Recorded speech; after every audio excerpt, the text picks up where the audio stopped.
Hi ಎಲ್ರಿಗೂ ನಮಸ್ಕಾರ. Welcome to SR blogs in Kannada YouTube channel. ಯಾರೆಲ್ಲ ನನ್ನ ಚಾನಲ್ಗೆ ಸಬ್ಸ್ಕ್ರೈಬ್ ಮಾಡ್ಕೊಂಡಿಲ್ವೋ ದಯವಿಟ್ಟು ಸಬ್ಸ್ಕ್ರೈಬ್ ಮಾಡ್ಕೊಳ್ಳಿ, ಲೈಕ್ ಮಾಡಿ, ಶೇರ್ ಮಾಡಿ, ಕಮೆಂಟ್ ಮಾಡಿ, ಬೆಲ್ ಐಕಾನ್ ಪ್ರೆಸ್ ಮಾಡೋದನ್ನು ಮರಿಬೇಡಿ ಅಂತ ಹೇಳ್ತಾ ಇವತ್ತಿನ ವಿಡಿಯೋ ಸ್ಟಾರ್ಟ್ ಮಾಡ್ತಾ ಇದ್ದೀನಿ. ನಾನು ನನ್ನ ಮಗಳಿಗೆ ಯಾವ ಥರ ರೈಸ್ ಪ್ಯೂರಿನ ಮಾಡ್ತಾಯಿದ್ದೀನಿ ಅಂತ ನಿಮಗೆ ತೋರಿಸ್ತಾ ಇದ್ದೀನಿ. ನಿಮ್ಮ ಮಗು ಎಷ್ಟು ತಿನ್ನುತ್ತೋ ಅಷ್ಟು ರೈಸನ್ನು ಆ್ಯಡ್ ಮಾಡ್ಕೊಳ್ಳಿ. ನನ್ನ ಮಗಳು ಎಷ್ಟು ತಿಂತಾಳೋ ಅಷ್ಟು ನಾನು ಆ್ಯಡ್ ಮಾಡ್ಕೊಂಡಿದ್ದೀನಿ.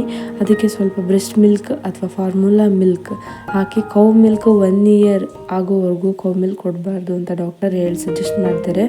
ದಯವಿಟ್ಟು ಕೌ ಮಿಲ್ಕ್ನ ಕೊಡಬೇಡಿ, ಕಫ ಆಗುತ್ತೆ ಮಗುಗೆ.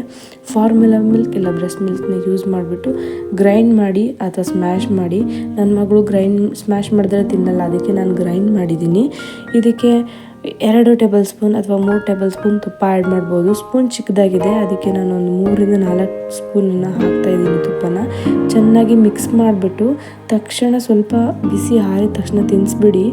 1 ಅವರ್ ಆದ ತನಕ ಅದನ್ನು ಹಾಗೆ ಎತ್ತಿಡಬೇಡಿ. ಮಗುಗೆ ತಿನ್ನಿಸೋದಲ್ವಾ, ಅದಕ್ಕೆ ಹಾಗೆ ತಿನ್ನಿಸಿದ್ರೆ ಒಳ್ಳೆಯದು. Thank you for watching.